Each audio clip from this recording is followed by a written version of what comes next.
Ang Panasonic Inverter Technology ay isang sistema na nagbibigay ng mas mahusay at matipid na paggamit ng enerhiya sa mga appliance tulad ng aircon, refrigerator, at washing machine.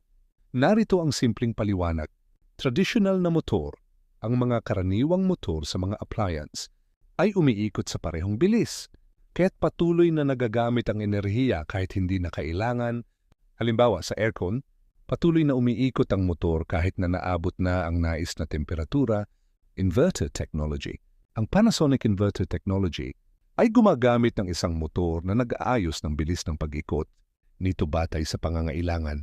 Kung hindi na kailangan ng mas mataas na bilis, mababawasan ang paggamit ng enerhiya.